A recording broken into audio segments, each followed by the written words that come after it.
Patula mo diha guys. Hamis pa ni sinyong paa nga kuan guys, piklat sa buni. Okra. Napatay kuan dire, upo. Oo. Tanggal na ako dire kay sige ko kapakong. Napatay kuan dire oh. Harbisonon kuan. Patula. Daghanan ako glaktaw oy. Tara pa oh, si babaw. Tara.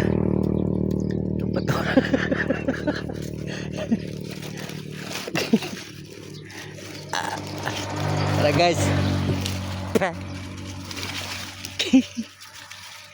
Ito batula. Tapos babaw. Tara. Wala na ni siya guys, oversize na ni, pero linghod ba ni siya? Pero oversize na siya. Motoy gulang yun guys oh. Pati na gitong dako mura tong paa nako. O bagtak. Adako patos kong bagtak. Apa isa?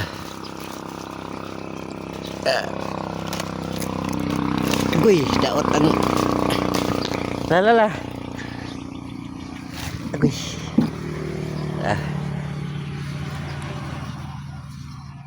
Orang harvest na to, dili gid ana. Oversize na gyud ni siya, pero kani guwang na ni. Kani dili pa ni guwang gyud. Pagulay ba na siya?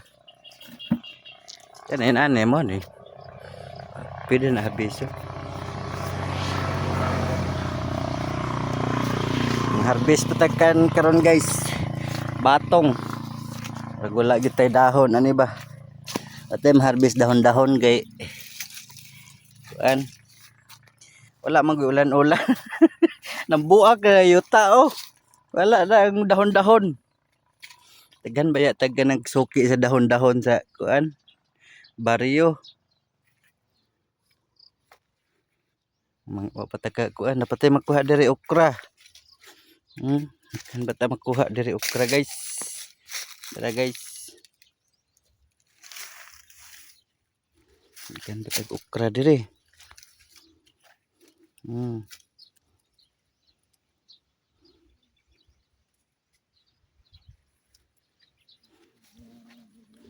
Na sayang kasi tatagal na sa nato napalitan yung sitaw eh. Lumalaban pa kasi, namumunga pa rin. Sayang. Yan oh, binunot ko na nga dito oh. Tinanggal na dito, tinaniman ko na. Sayang kasi yung ano. Namumunga pa, December 22 pa to tinanim eh. Bunga pa rin ng bunga eh. Ayaw pa sumuko. Yung iba patay na, yung yung nauna pa tanim nito nang patay na. Ito namumunga pa rin, may dahon pa. May abono mga tubig na to. May ano pa tayo dito. Ayan, kalabasa. See? Harvest ko na yung isa niyan. Ano, may okra pa tayo ma-harvest oh.